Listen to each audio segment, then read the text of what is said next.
Енді қазақта айтады ғой, төрде түгел болса төбеде келеді дейді, кедейді кеңес дейді, қабырғамен кеңес дейді. Қабырғамен кеңес отырған әрине әйеліңмен кеңес деген сөз да.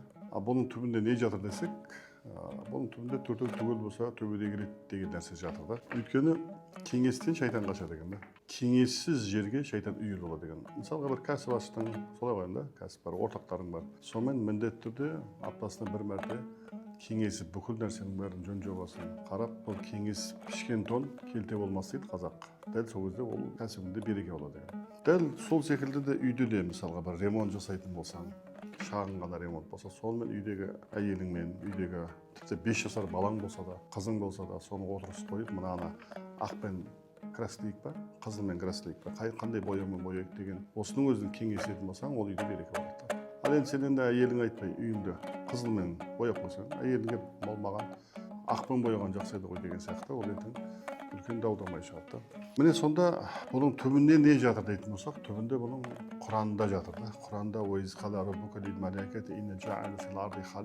Алла Тағала былай деді, мен сол кезде Алла Тағала айтады, сенің Раббың айтты, бүкіл періштелердің бәрін шақырып алып, бір жер бетіне халифа жасаймын деп айтты дейді да. Яғни Хазіреті Адамды жасаймын деп, және адамдарды жасаймын деп. Сонда Алла Тағала өзі кеңеске мұқтаж болмаса да, періштелерді шақырып алып, кеңеске не кетті? Қалай осындай жаратайын деп отырмын, не дейсіңдер, не ойларың бар деп.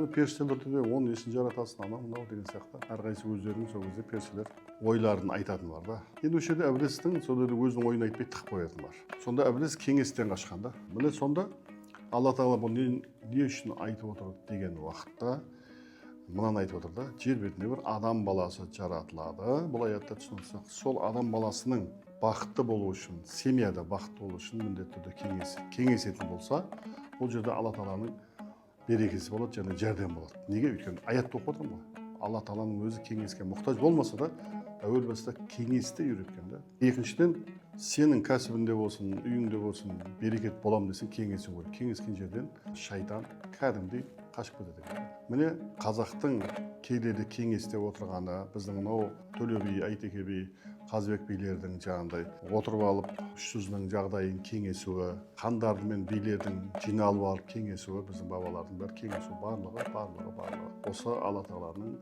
әуел бастағы өзі пәрменімен үйреткен кеңестен қалған берекеген. Бұл пайғамбарымыздың сүннеті болып бізге осылай жалғасқан. Кеңесте әрқашанда береке бар, кеңессіз жерде әрқашанда береке жоқ. Ол жерде тек қана шайтан ғана бар да. Алла Тағала ондай нәрседен сақтасын. Алла Тағала үй іші отбасымызға берекесін берсін.